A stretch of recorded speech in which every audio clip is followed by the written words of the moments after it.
Christ in Counseling presents You Crossed My Mind, where all content was created with you in mind.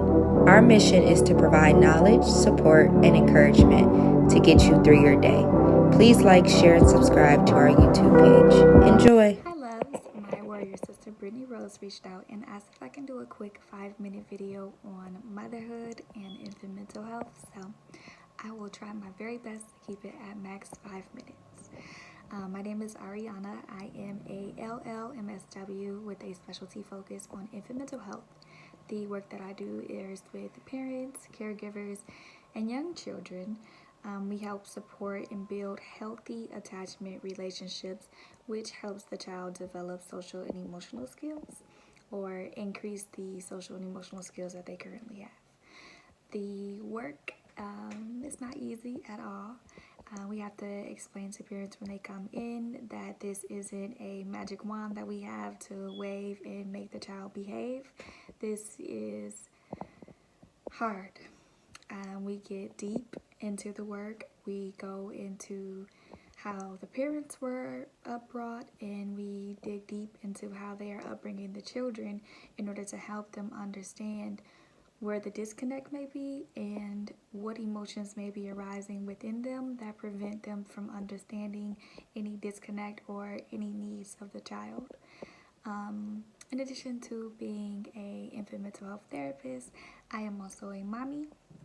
So my work is never ending and it carries over into my personal life. So no work-life balance for me. But no. I want to start by saying thank you to all the mommies out there that are going to watch this video. Thank you for all the hard work that you do. And a happy early Mother's Day to you. You truly are appreciated, especially during this time of quarantine where you are showing that you truly are a superwoman wearing all these hats. You may be working from home. You are making sure that the kids are staying stimulated, making sure they're doing their work on these video calls with their teachers and their friends to have some type of peer interaction, maintaining your house, making sure you're cooking, cleaning. So you are wearing so many hats at once, and I just want to let you know that I recognize that and I see you and I appreciate you. If nobody else tells you that, I do. I also wanted to briefly talk about a technique or something that we use in infant mental health, which is called being with. Now, when we say be with, we mean physically, spiritually, mentally, emotionally, be present, be totally there in the moment. That includes with somebody might be sitting next to you, with your feelings, with your thoughts. Be aware, be attentive, be in tune to everything that is going on. During this time, it may feel 10 times harder to be a parent because, let's face it, parenthood is hard and there's no handbook to tell us how to be a perfect mom or how to be a perfect dad. And then you add a quarantine on top of that, and it's like 10 times harder. You're cooped up in the house. Every little thing feels exaggerated. It's 10 times harder to be a parent. So you want to just be in that moment, acknowledge all of those feelings, all of those thoughts that come up.